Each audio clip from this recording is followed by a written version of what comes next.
Coming to you from the Dean E. Smith Center, the home of the 2017 National Champions, I am Greg Barnes, this is Rob Harrington, and we're going to break down the 2017-18 North Carolina Tar Heels.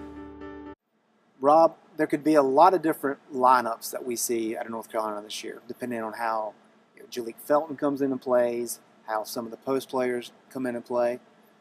Regardless of what rotation you talk about, though, there seems to be one name that always comes up, and that's Theo Pinson. He can play the 2, he can play the 3, he can clearly play the 4. He could probably play the 1 and the 5 if Roy Williams needed him to.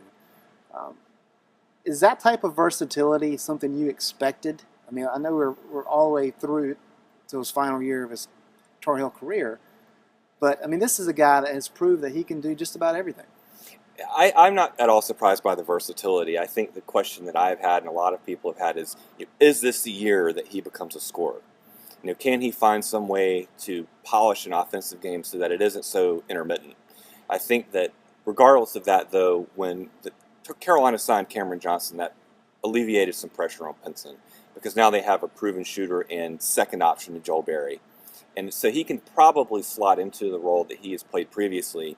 I think it's more significant from an individual perspective, thinking ahead to professional basketball. Of course, having healthy feet for an entire season would really help with that. I would love to see him become more of a slasher. I don't even think that he needs to be a three-point shooter on this team. Certainly he's capable of making them at times. I think his shooting sort of ended on a bad note because he threw out some scuds in the title game.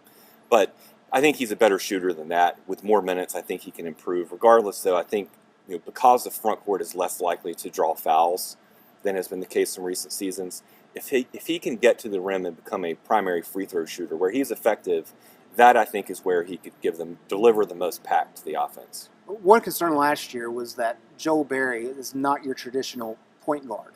He's more of a scoring guard. But one thing that Pinson did is he really acted as the facilitator of that offense, and it worked. Is that kind of the key position for him? I mean, I know you mentioned scoring, but being able to kind of run the offense a little bit from that wing spot? I think especially that's true about the big guys because they are not going to be able to create their own offense the way that the prior big men were the past couple of seasons. They're going to have to be force-fed, or spoon-fed at the rim. So as Pinson's able to get to the rim, as I mentioned before, as he's drawing fouls for himself, he's going to have to rely on a lot of the shovel passes, maybe some higher risk type passes than Roy Williams might prefer, just to keep the big guys involved in the offense, because I don't anticipate that they are especially effective with their backs to the basket. So if he's able to get there, draw defenses over and get them, get a dunk, get a foul, I think that keeping circulation in the offense, as has been one of his primary roles in the past, will be that much more important this season.